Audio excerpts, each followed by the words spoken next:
Bienvenidos al ciclo de charlas de tópicos de experimentos y biología. En esta ocasión, en la introducción al reino de las bacterias y sus aplicaciones biotecnológicas, tenemos a la bióloga Esther Sánchez González. Ella es egresada de la Universidad Autónoma del Estado de México. Actualmente es estudiante de maestría, ha impartido clases a nivel universitario sobre microorganismos y sus principales líneas de investigación son las bacterias solubilizadoras de fosfatos en cultivos de papa, así como los actinomicetos, el tema del suelo y cómo contaminan los plaguicidas el suelo. Un tema bastante interesante. En esta ocasión nos acompaña también los alumnos de Biología Experimental en el ciclo de charlas después de la disertación. Sin más preámbulo, los dejo con su ponencia. Bueno, pues yo les voy a hablar hoy acerca de las bacterias del suelo y la ponencia lleva el nombre de bacterias del suelo, héroes o villanos.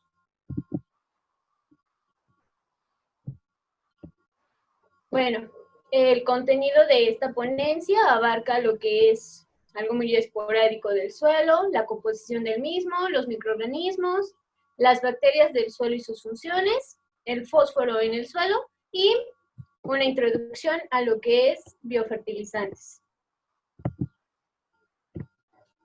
¿Qué es el suelo? Bueno, el suelo va a ser aquella zona que sustenta la vida vegetal y que va a fungir como soporte mecánico y como fuente de nutrientes para los cultivos.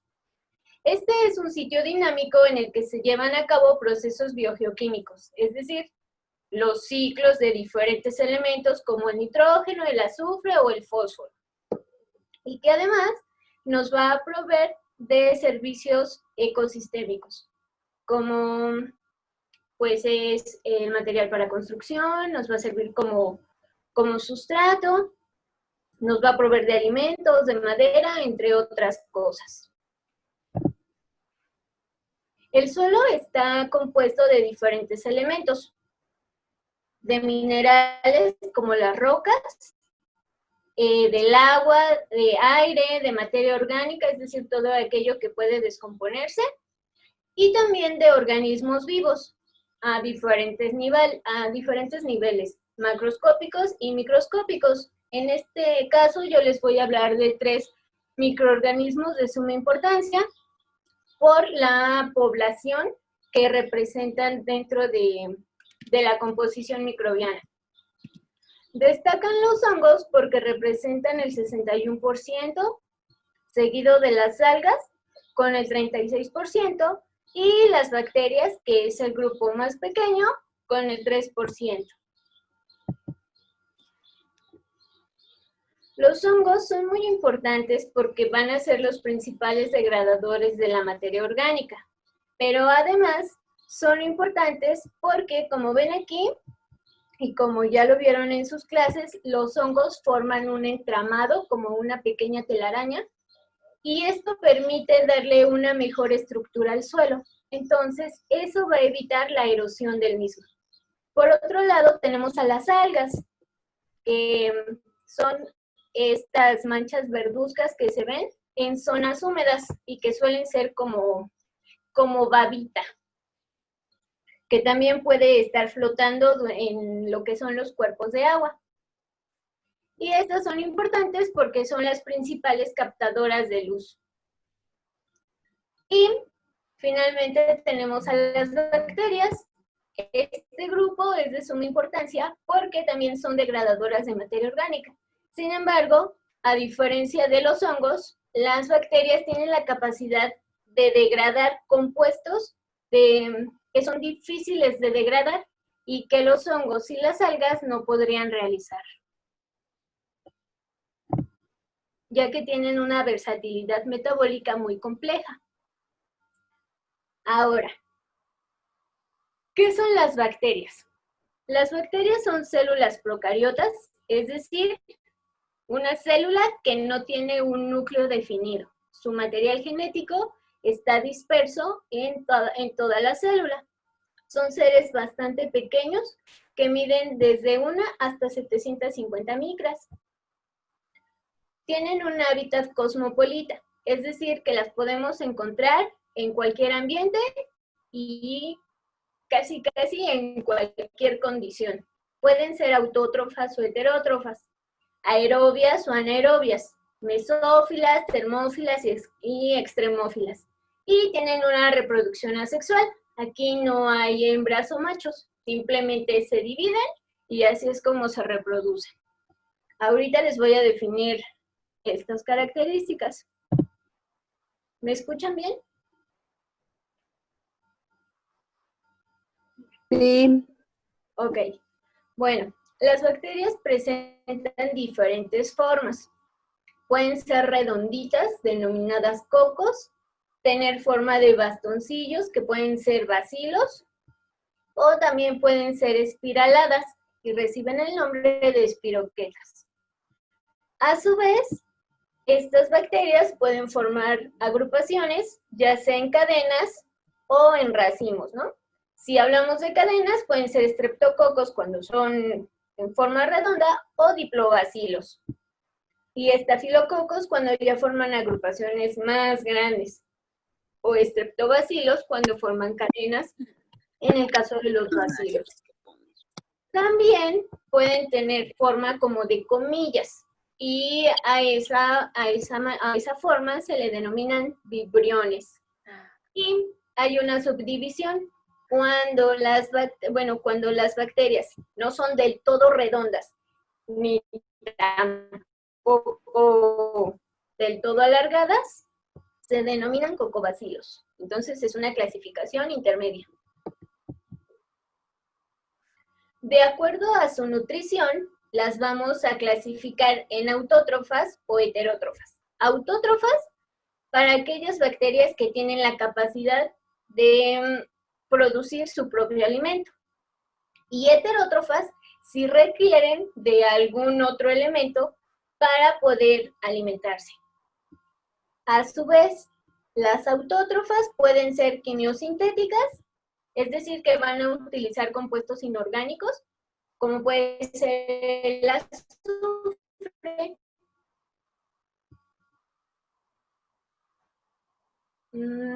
y también pueden ser fotosintéticas, es decir, que van a utilizar la luz del sol y el dióxido de carbono para producir su alimento. Y las heterótrofas van a utilizar la fuente de carbono orgánico para su alimentación, es decir, que van a utilizar, por ejemplo, una manzana o algo así, y a partir de ello se van a alimentar. Oigan, quedan 2 minutos de la sesión. Me parece que vas a tener que abrir otra sala. No, ya le puse aquí que, de hecho, la aplicación me mandó que todavía podemos interactuar. En todo caso, Okay. que salga, con todo el mundo le mando el link de la nueva sala. Tú puedes proseguir. Ok. También de acuerdo a la temperatura en la cual pueden encontrarse, se han clasificado como termófilas, mesófilas o psicrófilas. Las termófilas van a ser aquellas que van a soportar temperaturas de hasta 80 grados centígrados, pero hay bacterias que pueden soportar hasta 500 grados centígrados y son las que podemos encontrar, por ejemplo, en el cráter de un volcán. También tenemos a las bacterias mesófilas, que son como las más comunes o las que podemos encontrar a temperatura ambiente, y estas resisten temperaturas desde 10 hasta 45 grados centígrados.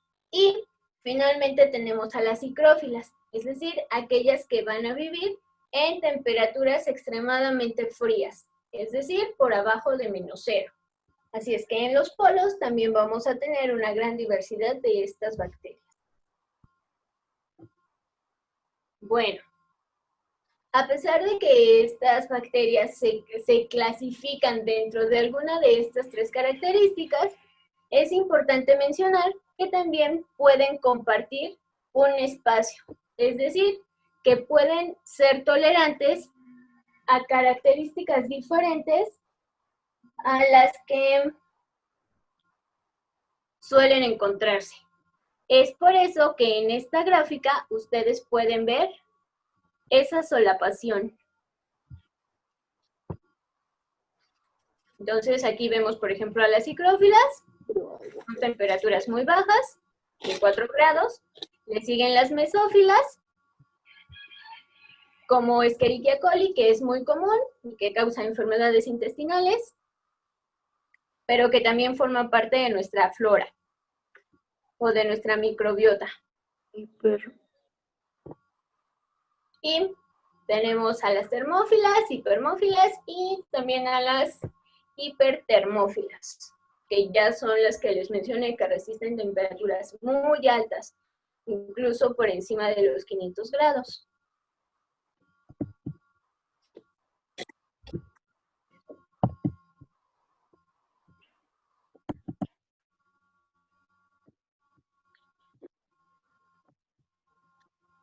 Ahora, también existe una clasificación de estas bacterias de acuerdo al pH del ambiente en el cual pueden, en el cual pueden reproducirse o en el cual se encuentran. Si hablamos de que se encuentran en un ambiente donde el pH es de 7, las vamos a clasificar como neutrófilas. Y dentro de estas encontramos a Pseudomonas y a Escherichia coli, que Pseudomonas es uno de los géneros como más abundantes dentro del mundo edáfico o del suelo. Por el contrario, si estas se encuentran en ambientes donde el pH es menor a 6, las vamos a clasificar como acidófilas. Y si su pH es mayor a 8, las vamos a denominar alcalófilas, como Streptococcus, que también hay especies en el suelo y algunas de estas son patógenas del ser humano y nos causan enfermedades en vías respiratorias.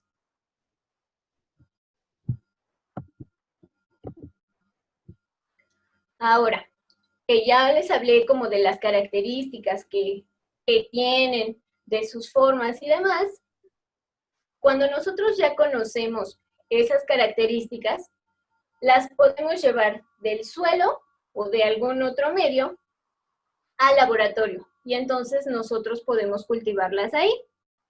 Y lo que hacemos es preparar medios, es decir, hagan de cuenta que les vamos a hacer un caldito que ya está adicionado con los nutrientes de acuerdo a las características de estas bacterias. Y entonces, como es este medio ya está enriquecido, lo que nosotros vamos a hacer es hacer como un rayado, nosotros le llamamos estriado. Tenemos una caja de cristal, como se ve aquí. El medio, al enfriarse y cuajarse, se forma como una gelatina. Entonces nosotros, con la ayuda de una asa, que es como un alambrito en forma de círculo, podemos hacer este rayado. Y al cabo de 24 horas, 48 horas o 72, dependiendo de las características de la bacteria, esto es lo que nosotros llamamos un cultivo. Si nosotros tomamos una pequeña muestrita de estas colonias y las llevamos al microscopio, esto es lo que vamos a ver, los cocos. Y así es como ustedes podrían verlas al microscopio.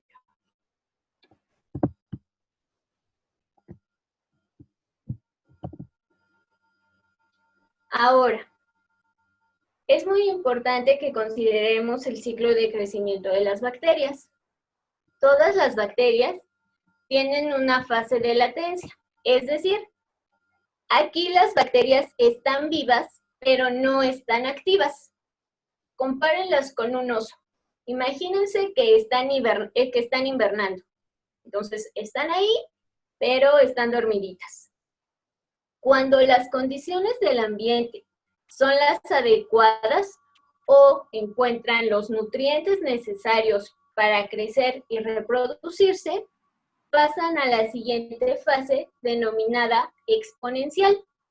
Y entonces aquí las bacterias tienden a reproducirse.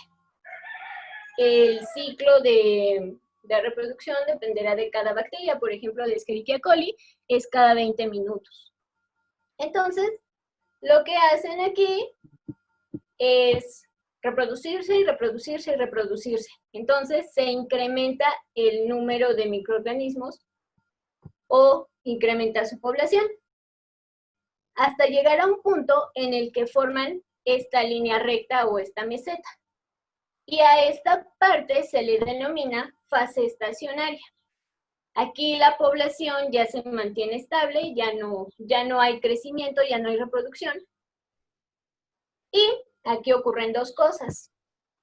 El ciclo de vida de la bacteria llega a su fin y entonces empiezan a morir, pero además empieza a haber competencia entre ellas porque los nutrientes empiezan a agotarse. Entonces eso también determina la disminución de la población. Y finalmente llegan a la fase de muerte. O es decir, que aquí termina pues el ciclo de vida, entonces ya no van a estar viables o ya no van a estar vivas las bacterias. Aunque en su caja Petri ustedes sigan viendo esas manchas, ya no van a estar vivas. Ahora, las bacterias en el suelo van a desarrollar diferentes roles o diferentes funciones. Así como en los seres humanos decimos que hay buenos y malos, también en las bacterias. En este caso les presento algunas de las características por las cuales las llamamos héroes. Porque pueden fungir como biorremediadores, como fijadoras de nitrógeno, actuar como bacterias promotoras del crecimiento vegetal y también como bacterias solubilizadoras de fosfatos. Ahorita les explico en qué consiste cada una de estas características. Y también tenemos a los villanos, es decir, aquellos que van a tener efectos negativos en el suelo. Y les presento a 4 bacterias importantes. Agrobacterium tumefaciens, Clavibacter michiganensis, Pseudomonas y Erwinia. Y estas suelen tener efectos porque son patógenas, es decir, que van a causar enfermedades. Por ejemplo, 2 villanos en el suelo. La primera es Agrobacterium tumefaciens. Esta bacteria suele estar presente en el suelo y suele atacar las raíces de los rosales. Lo que hace es estimular a las células para que se reproduzcan de manera inadecuada o de manera descontrolada y entonces forma estos tumores. Con el paso del tiempo o cuanto más avanza la enfermedad, dejan de estar en raíces y entonces empiezan a atacar el tallo. Y finalmente matan a la bacteria. Hagan de cuenta que le provoca un cáncer a la rosa. Otro ejemplo de estas bacterias patógenas es Clavibacter michiganensis, y lo que hace esta bacteria es pigmentar las hojas del tomate de color amarillo y también tiende a provocar que éstas se enrosquen o se doblen. Y en apariencias, la planta está bien, pero si nosotros realizamos un corte o abrimos el tallo, vamos a ver que el tallo por dentro está podrido. Es decir, que esta bacteria pudre lo que es la planta. Entonces, a eso se le denomina necrosis, que es la desintegración del tejido. Y así es como mata también a la planta.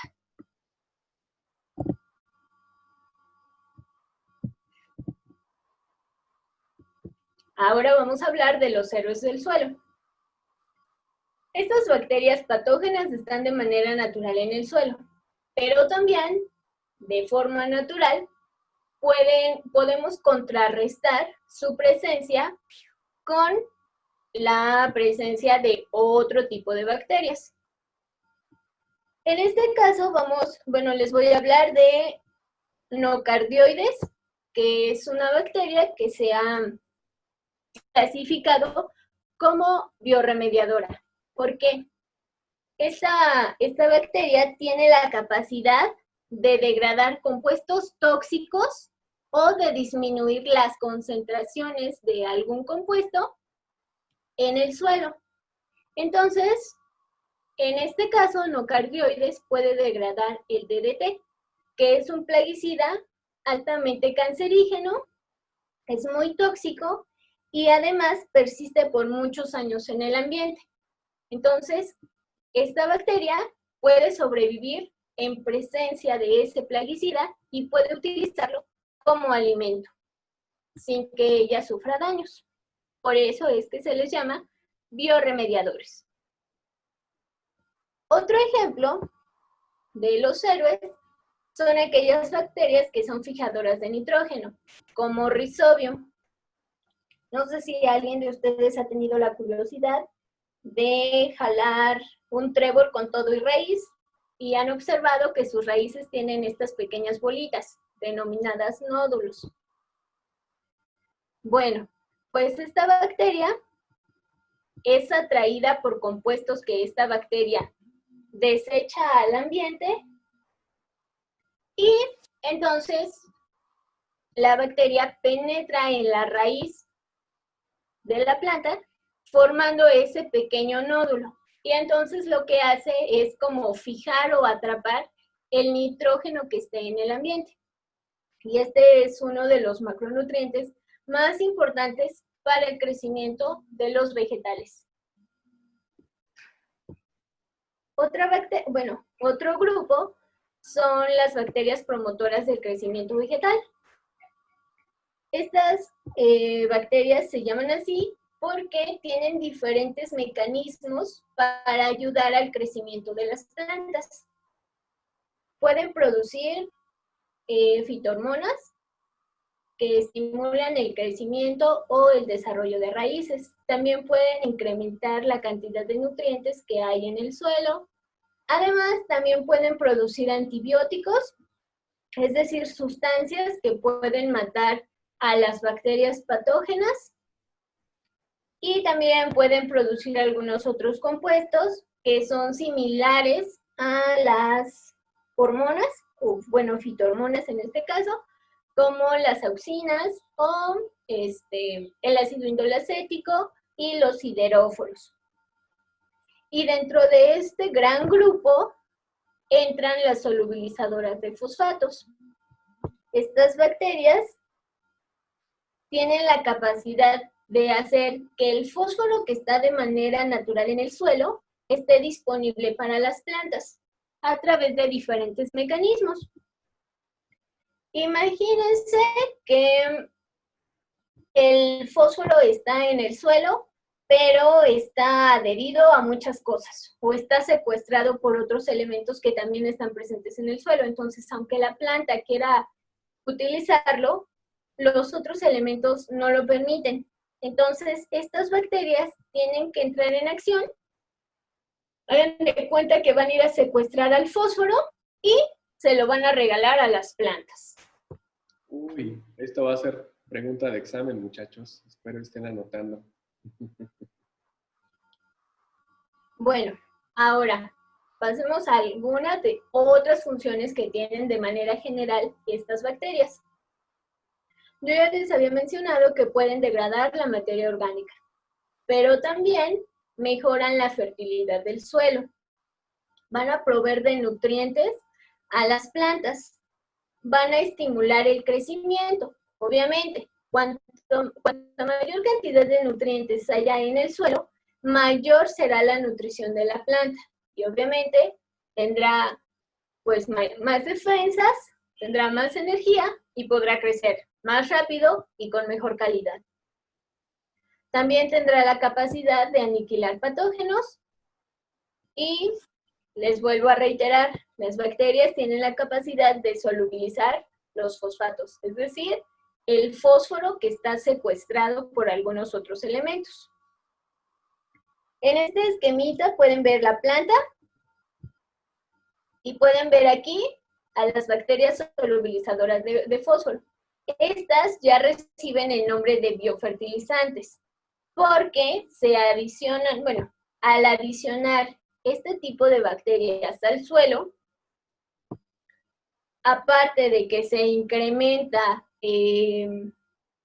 la cantidad de fósforo del cual va a poder disponer la planta, también va a darle como mayor resistencia a estas para resistir condiciones de estrés. Y su presencia también va a ayudar a que haya un biocontrol, es decir, que aunque haya agentes patógenos, bueno, por ejemplo, las bacterias patógenas que ya les mencioné, aunque estén presentes en el suelo, la presencia de estas bacterias no va a permitir que éstas se acerquen a las raíces de la planta. Entonces, eso es lo que recibe el nombre de biocontrol. ¿Cómo lo hacen? Bueno, pues las bacterias tienen la capacidad de liberar diferentes compuestos al ambiente que repercuten sobre la pared celular de estas bacterias. Suelen ser ácidos. Entonces, cuando los liberan, rompen las membranas y de esta manera matan a los patógenos. Ahora, ¿cómo distinguimos a las bacterias solubilizadoras de una bacteria cualquiera? Bueno, en esta caja Petri, como ya les mencioné, tenemos un medio enriquecido con una fuente de fósforo insoluble, es decir, que el fósforo está secuestrado por el calcio. Y entonces necesita bacterias específicas para que puedan disponer de esa fuente. Lo que nosotros hacemos es colocar nuestro medio en la caja Petri y sembramos con ayuda de una micropipeta o colocamos una gotita aquí del caldo bacteriano. Si nuestra bacteria tiene la capacidad de solubilizar esa fuente de fosfatos, se va a formar esta zona clara que se llama halo. Entonces, cuanto más grande sea ese halo, mayor es la eficiencia de esa bacteria para solubilizar el fósforo.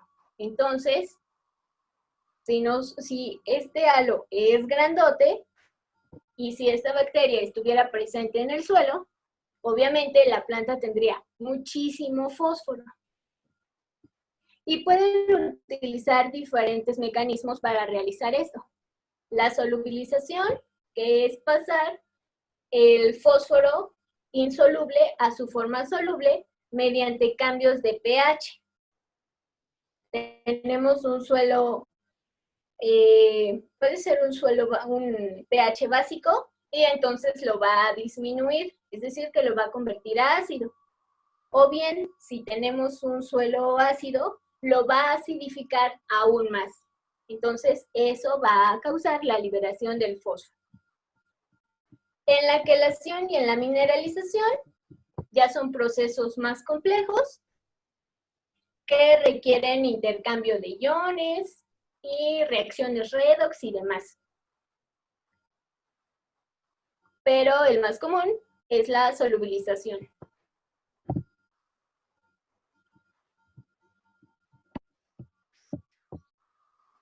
El fósforo en el suelo lo podemos encontrar de dos formas, en su forma soluble y en su forma insoluble.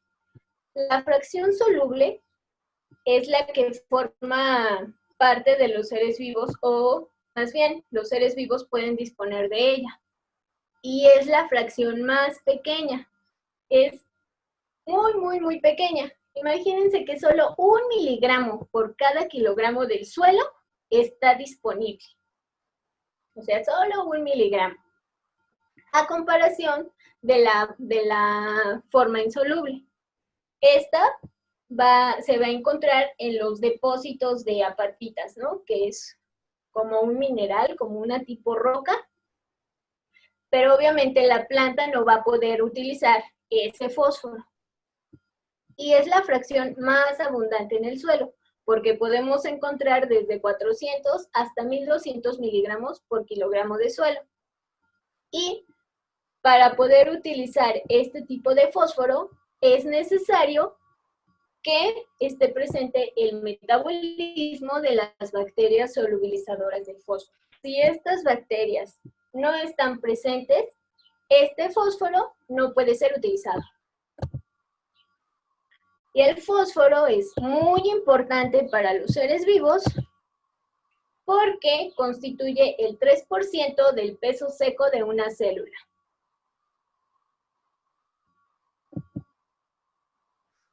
Ahora, ¿de qué depende que el fósforo esté disponible o no? Bueno, influyen diferentes factores, tanto del suelo como de la microbiota, es decir, de los microorganismos que estén presentes en el suelo. En este caso, influye el pH, la salinidad, la temperatura, la humedad también influye, y obviamente las características de los microorganismos. Yo me voy a enfocar en mi proyecto de maestría en lo que es la influencia del pH en la eficiencia para solubilizar el fósforo. Entonces, con este esquemita les quiero mostrar cómo es que está el fósforo en el suelo de acuerdo al pH. Cuando hablamos de un suelo con un pH neutro, el fósforo va a estar junto con otros iones, como el calcio, el hierro o el aluminio.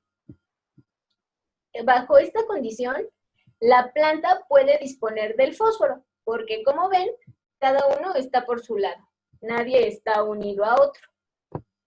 Pero si el pH se modifica, por ejemplo, si se acidifica o es ácido, el fósforo suele ser secuestrado por el hierro o por el aluminio. Entonces forma una estructura compleja que ya no puede ser, forma una estructura compleja que ya no puede entrar a las raíces de las plantas. Entonces, la disponibilidad del fósforo tiende a ser limitada. Por el contrario, si el pH del suelo es alcalino, el fósforo va a estar secuestrado por los iones de calcio. Entonces ahora va a formar fosfatos de calcio. Y de esta manera la planta tampoco puede disponer del fósforo, o la cantidad de la cual pueda disponer va a ser mínima. Entonces, para poder romper estas estructuras, tienen que entrar en acción las bacterias solubilizadoras de fósforo.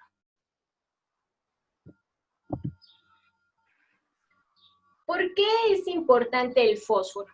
Bueno, el fósforo lleva a cabo diferentes funciones. Participa en el proceso de fotosíntesis. No sé si ya vieron algo relacionado, pero recuerdan que cuando se lleva a cabo la transformación de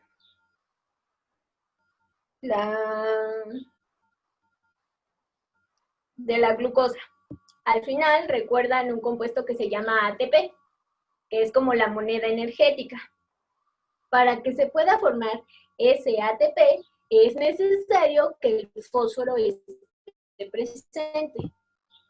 En el caso de las plantas, es muy importante para que pueda formar semillas, para que pueda desarrollar raíces, para que sus tallos sean rígidos, para que puedan resistir, es decir, que pueda enfrentar el ataque de enfermedades o de agentes patógenos, y que además el cultivo pues sea de buena calidad. En este esquema ustedes pueden ver un corte de raíz. Entonces, aquí pueden ver los pelos radicales y demás.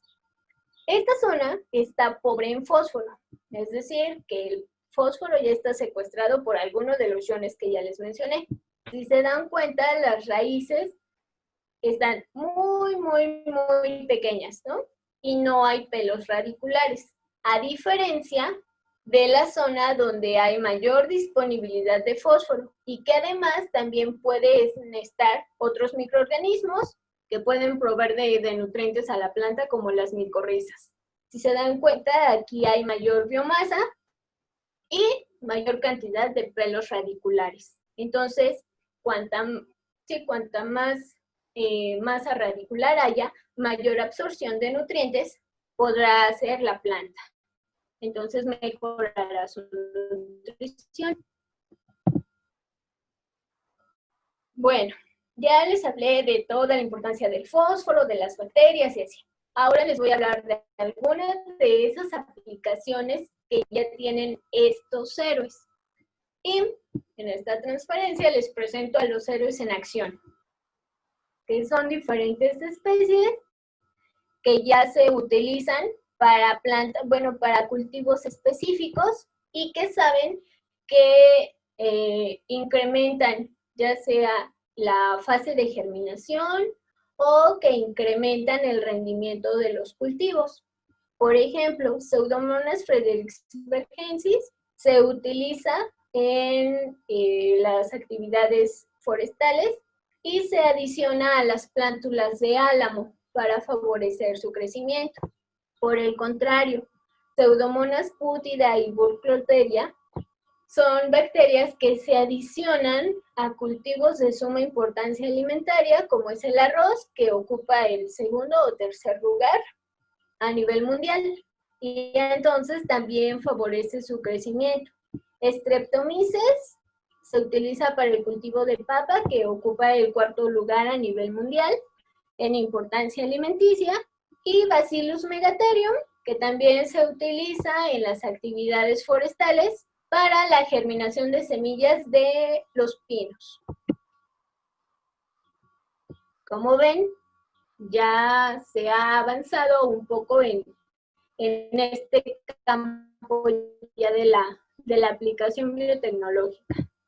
Ahora, ¿por qué es importante usar las bacterias solubilizadoras en vez de los fertilizantes químicos? Bueno, el fertilizante químico obviamente es un compuesto sintético que es creado en laboratorio y que genera un costo económico, seguido de un costo ecológico elevado, porque genera muchos problemas de contaminación y además genera el agotamiento de los recursos naturales. Pero además también repercute en la salud del ser humano, porque son la principal causa de cáncer. Por el contrario, si el agricultor utilizara biofertilizantes, este no tendría costo ecológico, sería amigable con el ambiente y además va a incrementar la tolerancia al estrés de los cultivos. Y sumado a todas estas características, también va a ayudar a inhibir los agentes patógenos. Entonces, eso ayudaría a disminuir también el uso de los plaguicidas, que también son otra causa de enfermedades en seres humanos. Y entonces, con esto yo termino mi ponencia y les hago la siguiente pregunta. ¿Qué papel le dan ustedes a las bacterias del suelo? ¿Héroes o villanos? Y de mi parte sería todo. Ok, muchas gracias, Esther. Muy interesante todo este tema ya aplicado de las bacterias, de las solubilizadoras. Casi tenemos más contacto con el tema de las Rhizobium para el tema de las de nitrógeno. Muchachos, ¿alguien quiere contestar la pregunta, héroes o villanos? Abran su micrófono, es momento. O alguna otra pregunta, claro.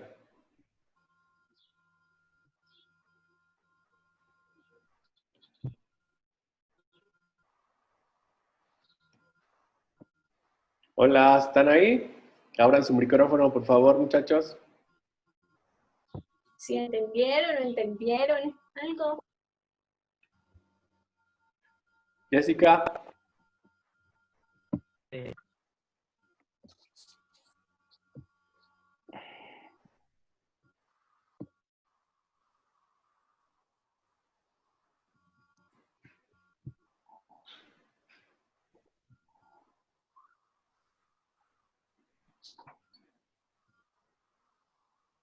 Un segundo, parece que sí están activando su micrófono, nada más que que pueda alguien formular alguna que otra pregunta.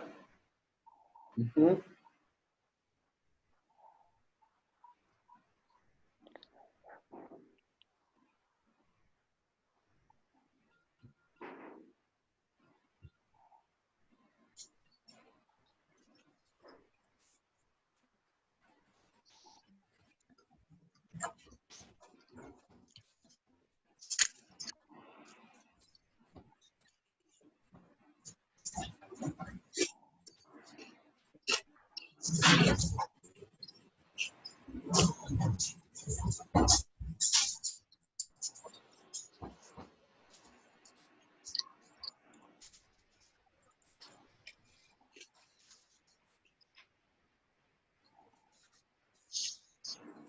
Ok. ¿Sí escuchaste, Esther, la pregunta? No, Uy, Jesús, por favor, de nuevo.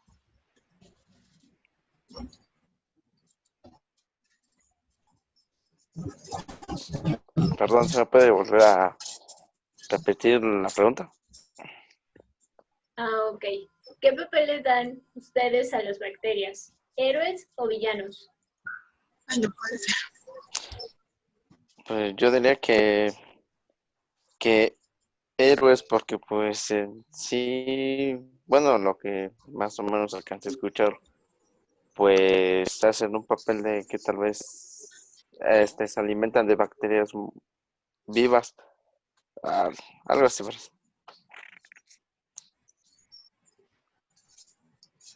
Ya, sería todo, perdón.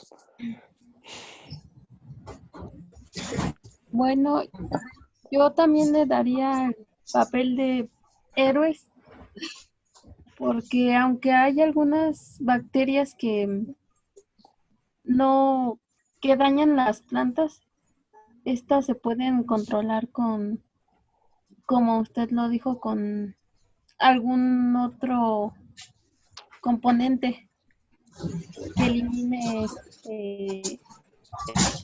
ella o la controle. ¿Sí me escucho? Ok. Sí, estoy escuchando.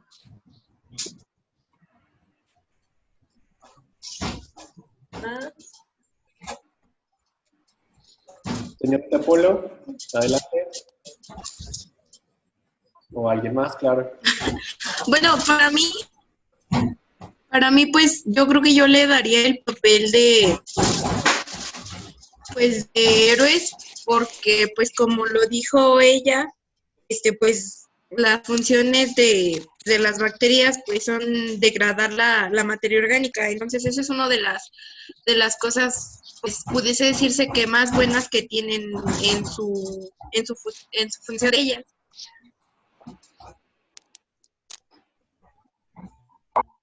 Yo, este, en mi opinión, pues son héroes porque tienen más funciones positivas que negativas. Obviamente, pues sí, las hay negativas, pero creo que hacen como que ayudan un poquito más al suelo que de lo que no podrían. Y pues pues sí, sus funciones son, o sea, como que muy, no sé, bueno, en mi opinión como que me sorprendió todo lo que pueden llegar a hacer. Y pues sería todo. Ok. ¿Alguien más quiere dar alguna otra aportación? Ok, alguien escribió acá, creo que no se escucha su audio, creo que Jessica, ¿cómo se usan en el cultivo? Es decir, ¿cómo se potencia su reproducción? ¿Cómo se aplican? A ver, Esther, cuéntanos cómo, si lo quisiéramos llevar a campo, qué tendríamos que hacer y demás. Bueno, antes de pasar a sus preguntas, bueno, retomando la pregunta que yo les hice, solo quiero aclararles que efectivamente yo también les doy el papel de héroes, porque como vieron, o sea, sí hay bacterias que son patógenas, pero abundan aquellas que cumplen con otras funciones, ¿no? Y obviamente aquí no hay como una depredación entre ellas, sino más bien la inhibición se da por los compuestos que sintetizan. Entonces eso es lo que evita la entrada de los patógenos a la planta. Y por otro lado, al haber como una competencia por los nutrientes, el patógeno pues está en desventaja contra la bacteria inocua. Entonces, eso es algo importante que tienen que recordar siempre, ¿no? Y ahora retomando su pregunta. Déjame leerla, porque es cómo la adicionamos ya al cultivo. Sí. En en resumen de la pregunta de Jessica es cómo se usa, si la tuviéramos aislada o qué debemos hacer. Mira, es todo un proceso. Te lo voy a contar así, super flash. Nosotros vamos al suelo, colectamos el suelo que está pegado a la raíz de la planta, es decir, esto es lo que se llama la zona rizosférica, que es la zona más próxima a la raíz. Ese suelo lo colocamos en bolsas Ziploc o en cajas de Petri estériles. Las conservamos en un ambiente frío, es decir, que ponemos hielo en una hielera y lo trasladamos al laboratorio. Una vez que llega al laboratorio, nosotros tomamos ese suelo, bueno, generalmente hacemos una relación 1:10 y tomamos 10 gramos de suelo y lo disolvemos en 90 mililitros de agua estéril. Entonces hacemos así como un licuadito, ¿no? De ese licuado, nosotros hacemos las siembras, como les mostré en la caja, para ver los halos. Es decir, que se formen esas zonas de clareamiento. Cuando ya vemos que sí hay bacterias que tienen esa capacidad, volvemos a resembrar esas mismas para tener un cultivo puro. Es decir, que no haya la presencia de las bacterias comunes, sino que solo tengamos a las solubilizadoras de fósforo. Cuando ya las tenemos, que ya vemos que sí solubiliza tanto en medio líquido como en medio sólido, entonces ahora hacemos un cultivo, pero ahora en medio nutritivo, porque ahora lo que queremos es que esa bacteria crezca en masa. Cuando ya crece en masa, lo volvemos a sembrar en caldo, pero ahora el medio que nosotros utilizamos para las bacterias solubilizadoras se llama medio Picovskaya o NPRIP, puede ser cualquiera de los dos. Entonces, vamos a tomar un pequeño volumen del inóculo que tenemos en el caldo nutritivo y lo vamos a pasar al de Picovskaya. Generalmente suelen ser 100 microlitros o 1 mililitro, pero igual, siguiendo la regla 1:10. Y una vez que ya tenemos lo que es el inóculo, ya con las bacterias solubilizadoras que vemos que sí están haciendo esa actividad, ya se puede adicionar en forma líquida al cultivo. Aquí ya es la parte importante o es como la parte divertida, porque ahora tenemos que jugar con las dosis. Tenemos que ver por ejemplo, cuál es como la dosis más adecuada de acuerdo a las necesidades del cultivo. Y también siguiendo la regla biotecnológica, para que tu producto sea comercializado o que sea redituable, no puedes utilizar más del 10% del inóculo. No puedes usar más del 10% del inóculo del volumen total del sustrato en el que lo vas a adicionar. En este caso, por ejemplo, yo que voy a utilizar macetas de medio kilo, solo puedo adicionar 5 mililitros como máximo de ese cultivo. Y también tenemos que hacer una cuantificación de cuántas bacterias van en esos 5 mililitros. Lo que se hace es tomar alrededor de 2 o 3 mililitros del caldo nutritivo. Se hace un lavado con agua estéril. Bueno, dependiendo del proceso que quieran hacer, puede ser con agua estéril, si ya no les importa la biomasa o tener a las células vivas, o también con una solución salina.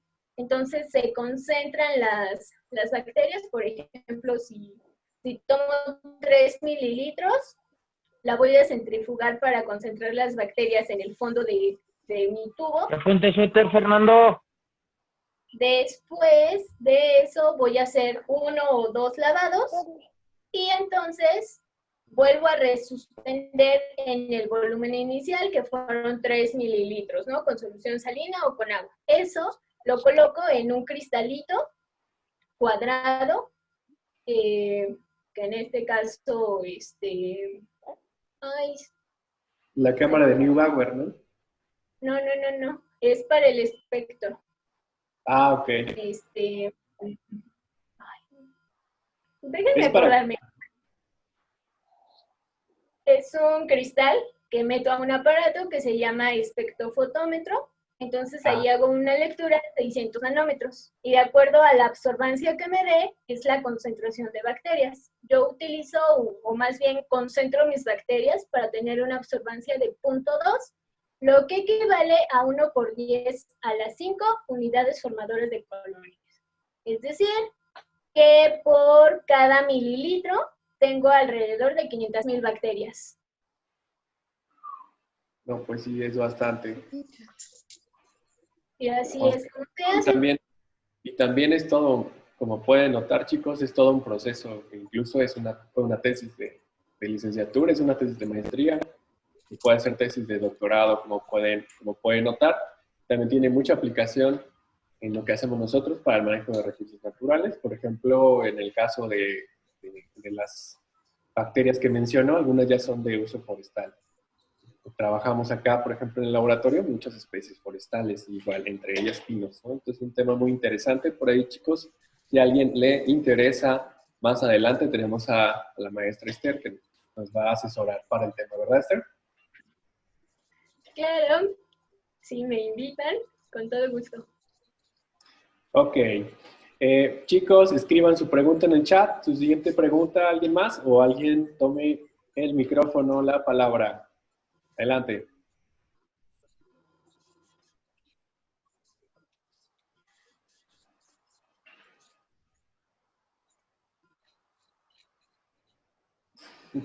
Creo que se quedaron pasmados.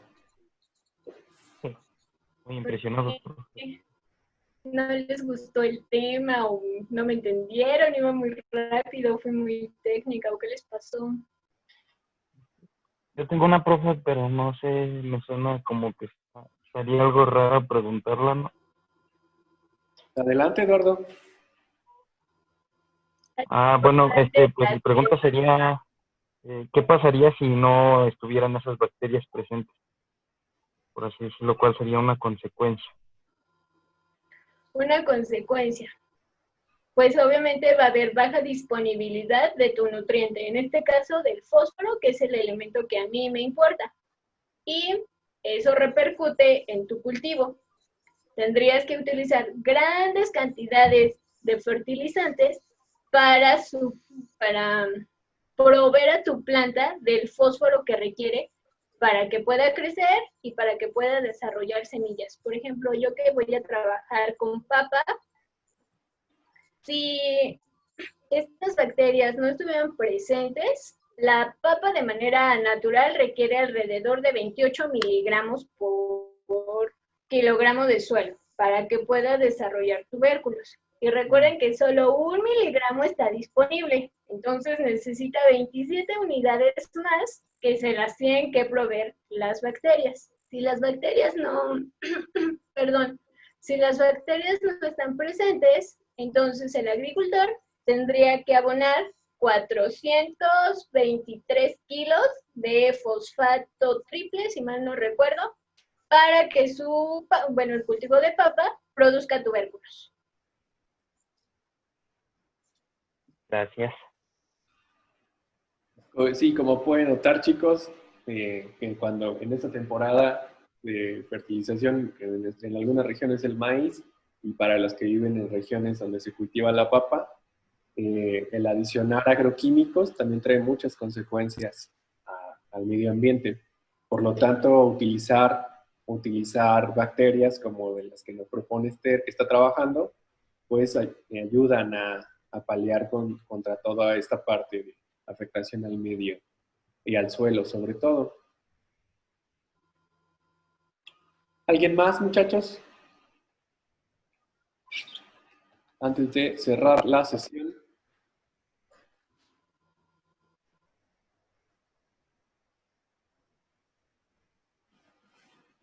Brenda, Jesús, Jocelyn, Miranda, bueno, Lupita, Eduardo, Polo, señorita Polo, una última pregunta. No, creo que no tengo, profe.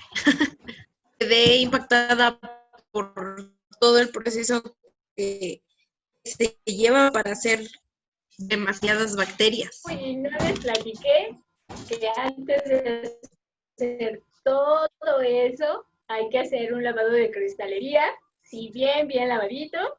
Luego hay que hacer un lavado con ácido y otra vez con agua destilada, hay que dejar secar y después de una semana puedo trabajar.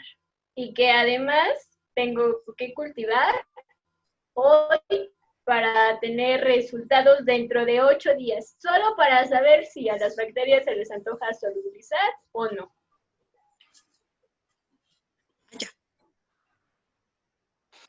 No, pues sí. Pueden notar, Esther vive en su laboratorio, ahorita se dio tiempo para dar esta charla, por eso vivimos en el laboratorio, como pueden notar. Qué bueno que menciona lo de cristalería, porque es una parte nodal en cualquier trabajo en laboratorio, llámese plantas, llámese hongos, llámese el tema bacterias, un poco más delicado. Entonces, cuando los traiga acá al laboratorio a lavar material, van a ver que tiene toda una razón de cómo se acomoda, cómo preparar el agua circulada y todo lo que les acaba de medio resumir Esther. Y es una de las habilidades con las que me gusta que salgan futuros colegas. Muy bien, yo creo que vamos a cerrar la sesión de hoy. Le agradecemos a Esther, que vamos a dar un aplauso virtual. ¿Te lo imaginas que estamos aplaudiendo, Esther, por favor? Y te vamos a hacer llegar una constancia en digital por habernos charlado un poco sobre el tema de bacterias. Estos muchachos son de segundo semestre, llevan la materia de biología experimental, y público en general que esté interesado en las siguientes charlas es la próxima semana a la misma hora, en este caso para el tema aplicado hacia hongos. Y no sé si hay algo más quieras agregar, Esther. Pues solo como consejo, chicos, en el campo de la ciencia no hay pregunta de más o pregunta tonta o así. Es muy importante que desde ahorita aclaren sus dudas y que, pues sobre todo que venzan ese miedo, ¿no? Yo creo que en esta vida nadie sabe todo, yo soy bióloga, no soy todóloga, y así como pudieron haberme preguntado algo que no pudiese responderles, pues tendré que contestarles, no lo sé o lo tengo que investigar. Entonces, a ustedes les corresponde como alumnos presionarnos a nosotros, ¿no? Para educarnos, para prepararnos más y nunca se queden con sus dudas. Eso en la ciencia no es posible. Todo tiene una razón de ser, así es que siempre se pregunta y se cuestiona todo. ¿Ok? Ok, muchas gracias, Esther. Nos vemos en la próxima sesión de tópicos de biología, experimentos y biología. Bye. Ok, bye bye. Chao, profe.